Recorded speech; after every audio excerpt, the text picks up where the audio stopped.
성도 여러분, 밤새 안녕히 주무셨습니까? 함께 찬양 드리며 하나님 앞에 예배자로 나가겠습니다. 380장 예전 찬송 424자입니다. 380장 예전 찬송 424장 찬양 드리겠습니다.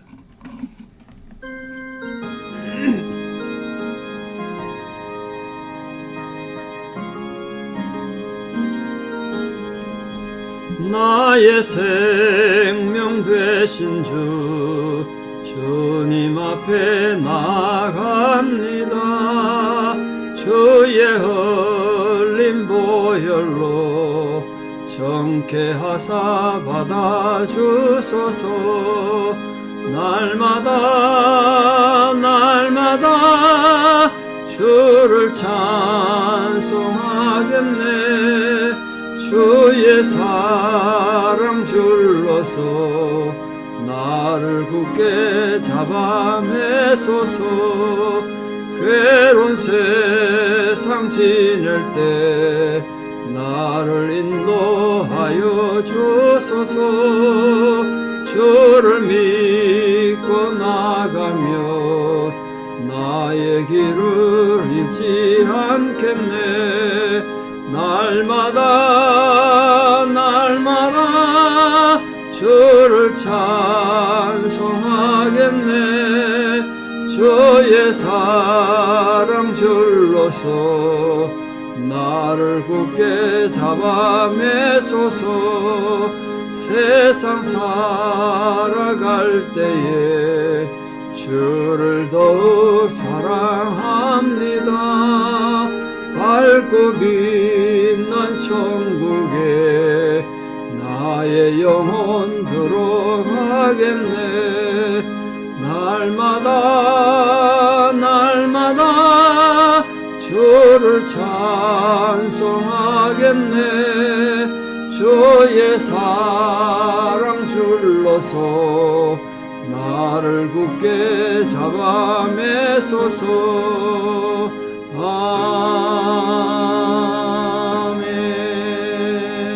아멘. 신앙 고백 드리겠습니다. 전능하사 천지를 만드신 하나님 아버지를 내가 믿사오며 그 외아들 우리 주 예수 그리스도를 믿사오니 이는 성령으로 잉태하사 동정녀 마리아에게 나시고 본디오 빌라도에게 고난을 받으사 십자가에 못 박혀 죽으시고 장사된 지 사흘 만에 죽은 자 가운데서 다시 살아나시며 하늘에 오르사 전능하신 하나님 우편에 앉아 계시다가 저리로서 산자와 죽은 자를 심판하러 오시리라. 성령을 믿사오며 거룩한 공회와 성도가 서로 교통하는 것과 죄를 사하여 주시는 것과 몸이 다시 사는 것과 영원히 사는 것을 믿사옵나이다. 아멘. 오늘 하나님께서 우리에게 주시는 말씀은 사도행전 20장 1절에서 6절입니다.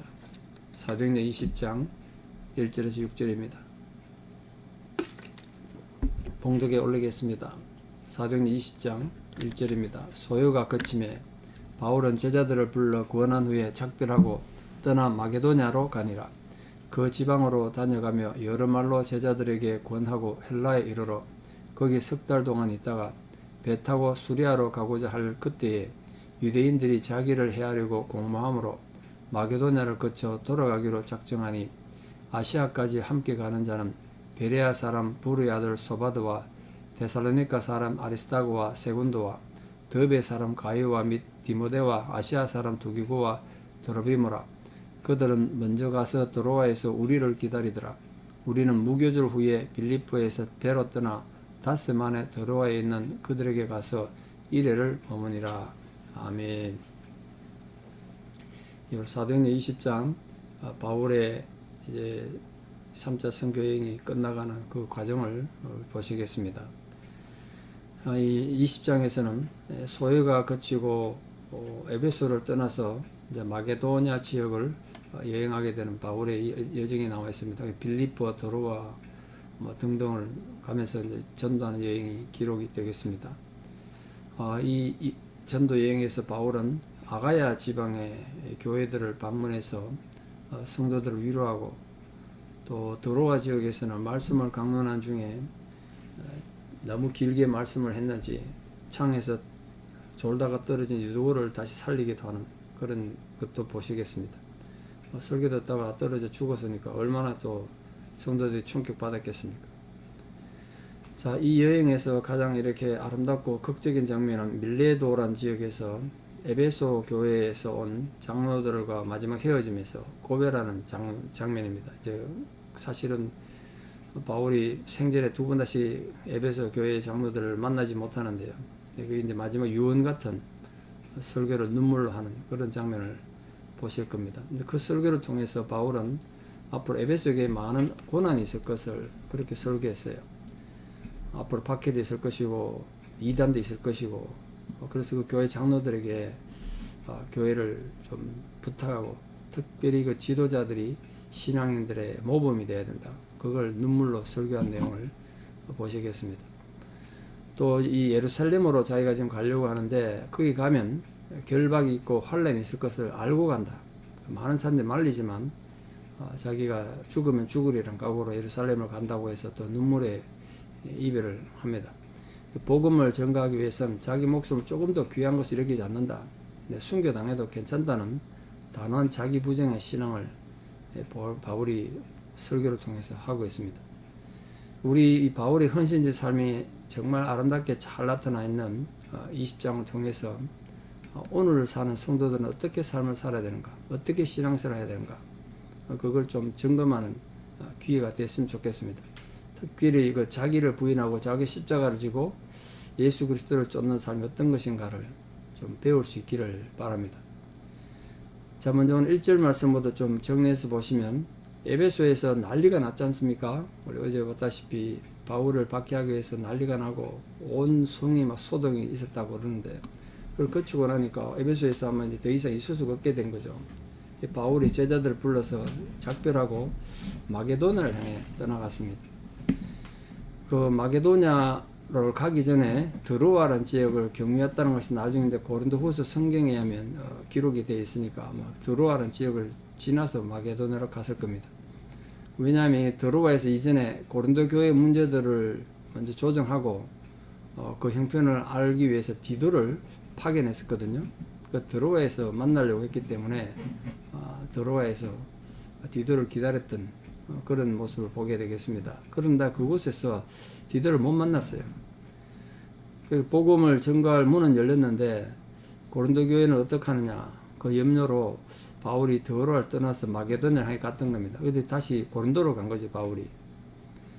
바울은 마게도냐에서 고린도로 또 돌아온 디도를 만나서 그가 에베소에서 이 디도에게, 고린도에게 편지를 써보냈거든요. 그게 이제 고린도 전서입니다.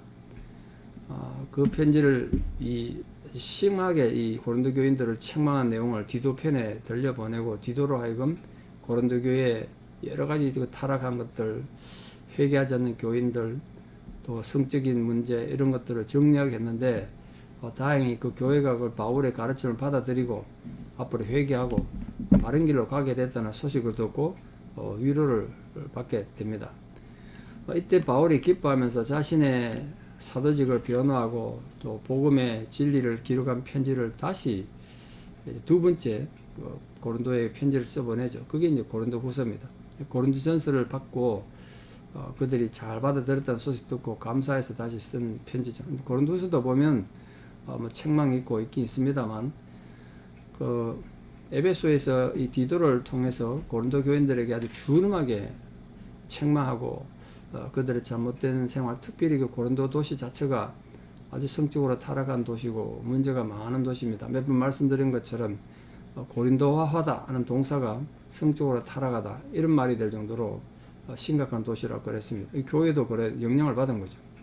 그 문제를 우리 성경 고린전서 읽어보면 이 성경에 어떻게 이런 내용이 쓰였나 싶을 정도로 아주 신랄한 내용이 많이 있는데, 그걸 받아들였다는 거예요, 교회들이. 참 대단하죠.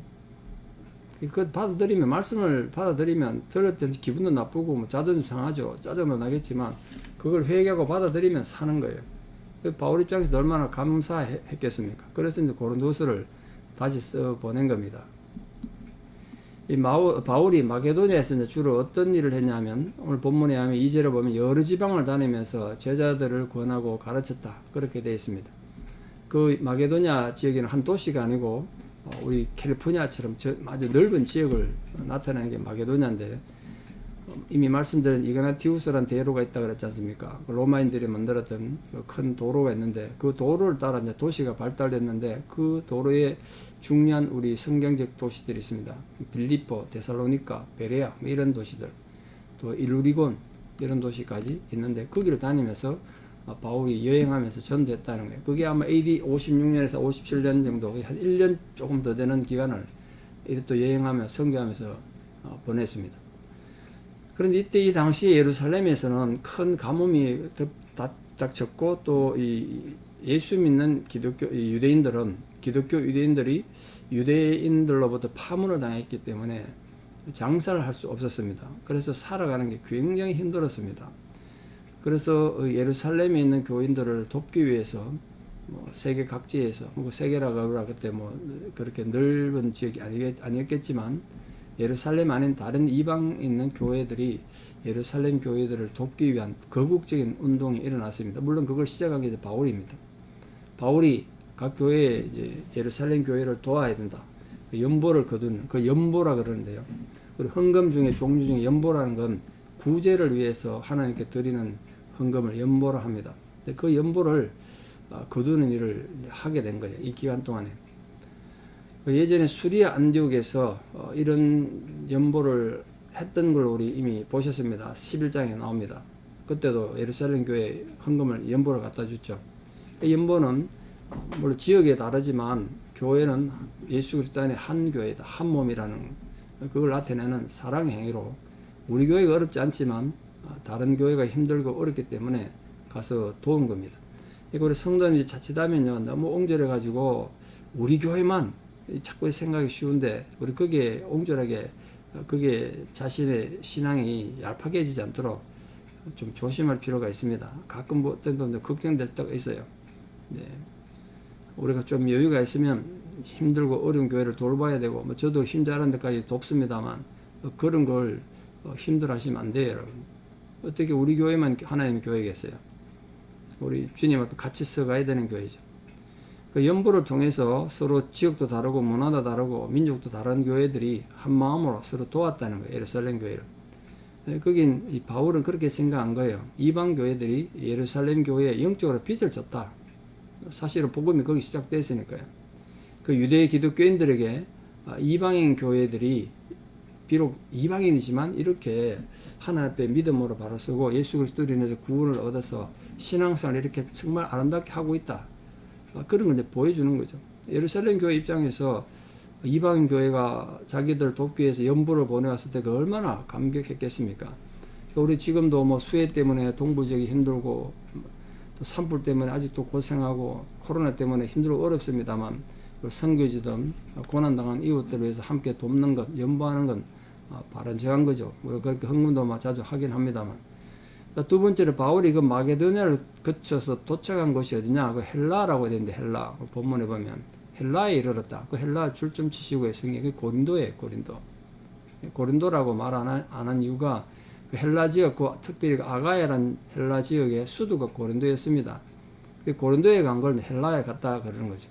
그 예컨대 이 캘리포니아 주도가 세카라멘토 아니겠습니까? 그 세카라멘토에 갔다 그러면 캘리포니아에 간 거죠. 캘리포니아 갔다 그러면 세카라멘토 간 거고, 그런 뜻으로 이해하시면 되겠습니다.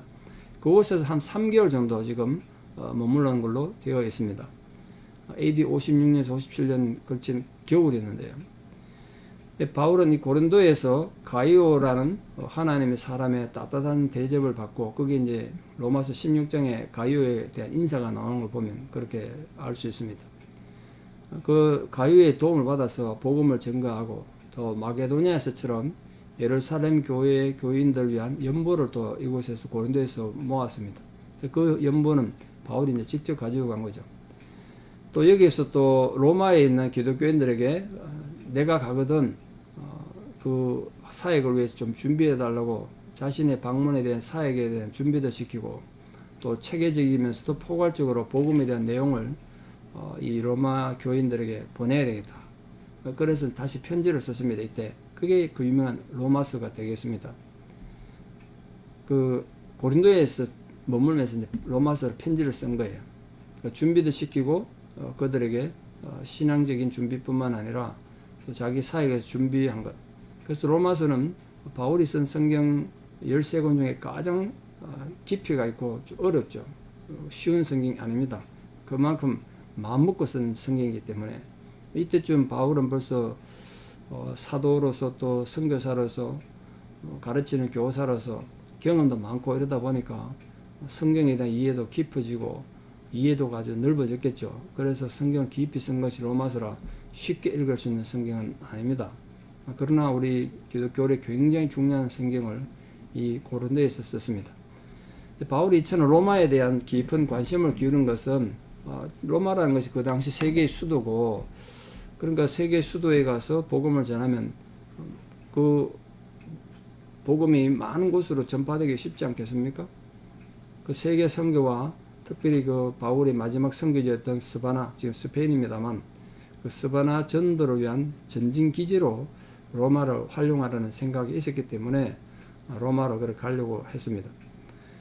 자, 바울이 고린도에서 행했던 이 복음을 위한 전도, 또 구제를 위한 모금 운동, 연보를 모으는 것, 또 여러 가지 교리적인 해설을 했던 것, 또 앞으로 전도를 목적으로 한 서신 보내기, 로마서 편지 보내기 이런 것 등등은 뭐 작게는 성도 개개인이 은혜를 받았겠지만 크게는 사실은 각 교회, 개교회가 해야 될 그런 일 아닌가 싶습니다. 자, 이제 마케도니아로 돌아가려고 이 바울이 이제 계획을 하는데 이제 예루살렘으로 돌아가야 합니다. 원래 바울은 수리아까지 배 타고 갈 생각이었습니다. 고린도에서 배 타면 수리아로 가면 배를 하루 이틀은 배를 타고 가면 예루살렘 가기 쉬운데, 그런데 유대인들이 이 바울을 암살하려고 죽이려고 바다에 오면 죽이려고 한 곳에서 기다리고 있다는 소식을 듣게 됐어요.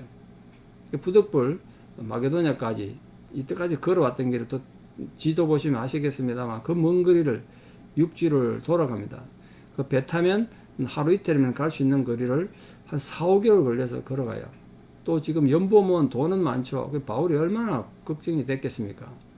원래는 니산월이란 종교력은 1월입니다만 민간은 7월쯤 됩니다. 그때 1월 14일부터 시작되는 6월절을 예루살렘에 보내려고 갔는데 그 50일 지난 오순절에 오늘 본문에 보면 우리는 무교절 이후에 이렇게 되어 있는데 빌립보에서 배 타고 닷새 만에 드로에서 그들이 머물렀다 그렇게 되어 있는데 이 오순절 행사에도 예루살렘에서 지키는 위해서 서두르지 않으면 안 될 정도로 몇 달이 걸린 겁니다. 그렇죠. 고생을 많이 한 거죠. 이처럼 성도는 사단의 무리들 때문에 원치 않는 고통도 당하고 손해보는 일도 많습니다. 그럴 때 여러분 속상하거나 감정적으로 싸우지 말고 오히려 더 지혜롭고 순결하게 처신해야 합니다.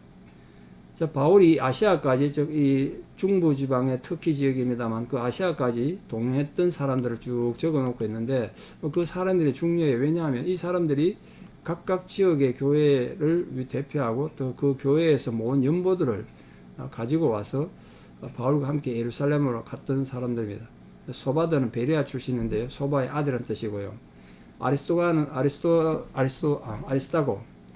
아리스타고는 데살로니가 출신이고 세군도도 데살로니가 출신입니다.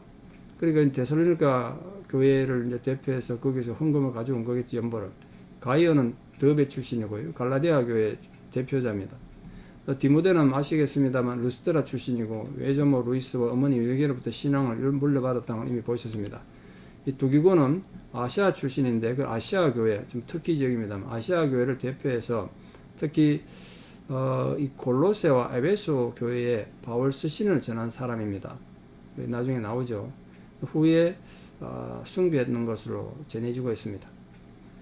드로비모는 에베소 출신인데 훗날 바울이 그를 예루살렘 성전에 데리고 들어갔다가 유대인들로부터 성전 모독죄로 누명을 쓴 어려운 경륜이 조금 21장 가면 나오게 되겠습니다. 자, 이 사람들이 왜 이름을 적어놨냐면 각 교회를 대표해서 예루살렘 교인들을 돕기 위해서 연보를 모금했던 각 교회 대표자들의 그 연보를 가지고 온 거죠. 여기 이제 고린도 교회는 등장하지 않는데 바울이 고린도 교회를 직접 대표해서 고린도 교회에서 모은 연보를 본인이 직접 가져가니까 쓰지 않았던 겁니다. 자, 바울 일행이 빌립보를 떠나서 어디로 도착했다고 되어 있냐면 5일 만에 소아시아의 서부였던 무시아에 있는 항구 도시 드로아에 도착했습니다. 원래 드로아는 바울이 마게도냐로 건너와서 우리를 도우라고 환상을 받던 곳이죠. 거기서부터 이 유럽 선교가 시작됐던, 출발이 됐던 거 아니겠습니까? 근데 복음의 문이 열리긴 했지만 디도를 아직 만나지 못했기 때문에 복음 전거를 이 드로아에서도 중단했던 곳이기도 합니다. 근데 드로아에서 드디어 이제 만나게 된 거죠. 바울 일레인, 그러니까 바울과 누가가 드로아에 가서 이미 도착해 있던 이방교회 앞에 나왔던 여러 사람들이 이미 거기 도착해 있었단 말이에요. 바울은 배를 못 타니까 빙 둘러갖고 나머지 사람들은 배를 타고 거기 와서 이제 미리 기다리고 있었죠. 거기서 만나서 함께 또 은혜를 나누고 그 다음 행선지 이제 예루살렘 향해서 가는 그런 여정이 본문의 내용입니다. 자, 오늘 말씀의 핵심은 이것입니다. 하나님의 사람들이 하나님에서 예를 써도 이 세상엔 박해가 있고 방해가 있고 언제나 어려움을 많이 겪습니다. 그래도 여러분 좌절하지 말고 실망하지 말고 그래도 순전한 믿음 가지고 믿음으로 잘 서 있는 그런 성도들 되기를 바랍니다. 지치지 말고 또 감정적으로 싸우지도 말고 더 기도하고 더 하나님 은혜를 구하면 하나님께 때를 따라 돕는 위로와 사랑으로 우리 성도들과 함께 하시고, 좀 불편하고 돌아가는 길이지만 그게 이기는 길이고 승리하는 길입니다. 너무 속상해 하지도 마시고 또 너무 또 욕심만 부리지 말고 자기 앞에 이익되는 것만 생각하지 말고 좀 손해보더라도 신앙이 이렇게 멀리 돌아갈 수도 있다. 그러나 그것이 하나님 영광을 위한 길이고 하나님 은혜를 나타내는 길이면 또 때로는 참고 또 돌아가서 하나님 영광을 드러내는 은혜가 우리 모든 성도님들 함께 하기를 진심으로 축원합니다. 기도드리겠습니다. 아버지 하나님, 은혜를 감사합니다. 오늘도 우리에게 귀한 하루의 삶을 주시고 또 이렇게 하나님의 거룩한 백성으로 주님 앞에 예배자로 부름받은 은혜를 감사드립니다. 주의 종 바울이 걸어갔던 그 험난한 신앙의 여정을 우리가 기억하고 우리는 이렇게 편하게 신앙생활을 하면서도 때로는 나태하고 때로는 참 게을러서 주님을 슬프게 할 때가 얼마나 많은지 모르겠습니다. 우리가 전심을 다하여 주님을 섬길 때 때로는 장애도 있고 어려움도 있고 때로는 억울한 일도 당하고 때로는 먼 길을 돌아가야 되는 불편을 겪겠지만 그래도 우리가 좌절하지 않고 포기하지 않고 분노하지 않고 신앙과 믿음으로 모든 고난을 이겨냄으로써 궁극적으로 하나님의 이름이 영광을 받으시고 예수 그리스도의 복음이 세상에 바로 전달되는 은혜가 있게 하여 주시옵소서. 오늘도 병상에서 하나님의 위로를 구하는 자들과 아직도 여러 가지 계속되는 자연재해 속에 또 코로나의 힘들고 어려운 상황 속에 하나님의 위로와 하나님의 격려가 모든 성도들의 삶에 함께 하시는 은혜가 있게 하여 주시옵소서.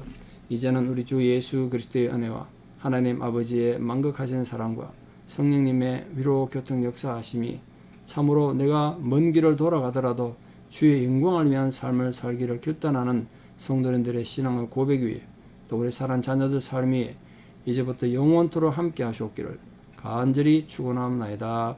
아멘. 오늘 하루도 승리하시고 또 내일 뵙겠습니다. 감사합니다.